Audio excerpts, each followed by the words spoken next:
Հեղուկ գազի շուկայում ոչ միայն ապրանքի վաճառքի դեֆիցիտ է, այլ գները ժամ առ ժամ բարձրանում են։ Մինչև ամանոր, եթե 1 լիտր հեղուկ վառելիքը վաճառվում էր 190-ից 200 դրամով, վերջին 1-2 շաբաթվա ընթացքում հեղուկ գազի լիտրը 50 եւ ավելի դրամով բարձրացել է։ Լցակայաններում վառելիք չեն վաճառում, շատ տեղերում էլ կտրոնով են առուվաճառքն իրականացնում։ Լցակայաններ էլ կան, որտեղ հեղուկ գազի լիտրը 260 դրամի է հասել։ Ասենք առավոտ լցրել եմ նույն լցակայանից 210 դրամով, իրիկուն եկել եմ 250-ով։ 2 օր առաջ եմ լցել մոտ 260 դրամով, որտեղ որ գրած է 260 գոյություն չունի, 280 եւ ավելա։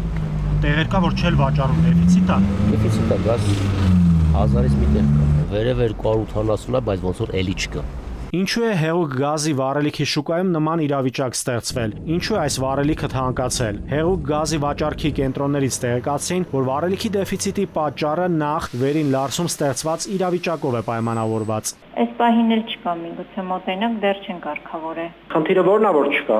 Նախ Լարսն էր փակ եւ մեքենան պետքա հասնի, որ լիցքավորի լցակայանը դուք էլ կարողանաք օգտվել։ Բոլոր կետերում ունեք թե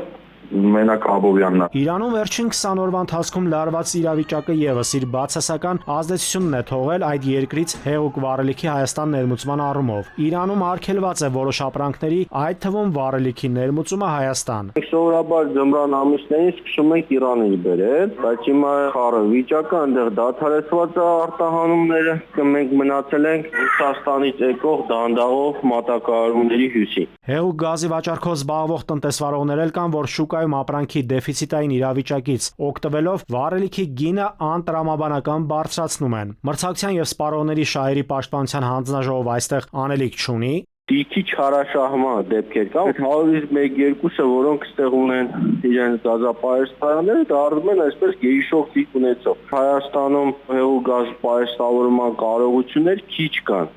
Այն ով որ ունի, օգտվելով առիթից սկսում է թանկացնել։ Գնաճով պայմանավորված վերահսկողությունը բավականին թույլ է։ Ինչի ոչ մեկ դեռևս պատասխանատվություն չի ենթարկվել, ինչու մրցակցության պաշտպանության համապատասխանատվություն չի արել։ Հեղուկ գազի թանկացման դեֆիցիտի հարցը կառավարությունում էլ քննարկեցին։ Գրեթե նույն պատճառաբանությունը՝ Լարսը փակ է, լոգիստիկ խնդիրներ կան։ Որն է լուծման տարբերակը։ Կառավարությունում հայտարարեցին, թե ապագայում ճանապարհների ապաշրջափակման դեպքում հնարավոր երկաթգծի շահագործման տարբերակը կլուծի հարցը։ Մոտ ժամանակներում շուկան կադապտացվի այսօրվա իրականությանը եւ ներմուծումները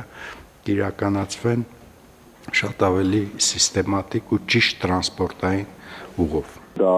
բարձր ռիսկայնություն ունեցող ապրանք է եւ շատ հաճախ օրինակ երկրները ցույց են տալիս իրենց տարածքով հեղուկ գազի երկաթուղային փոխադրումները։ Գործադիրի ղեկավարի մակարդակով վստահեցնում են, որ օրինակ 2026-ի դեկտեմբերին հեղուկ գազի վառելիքի շուկայում նույն իրավիճակը չի կրկնվի։ Առաջիկայում գազի գինը էլի կբարձրանա, տնտեսագետներն են կանխատեսում։ Ով պետք է չարաշահումների համար պատասխանատվություն կրի եւ վարչական պատասխանատվություն կկրեն շուկայում ստեղծված իրավիճակի առիթից օգտվողները։ Համենայն դեպս վարչարարություն կիրառող պետական մարմիններից կոշտ հայտարարություններ դեռ չկան։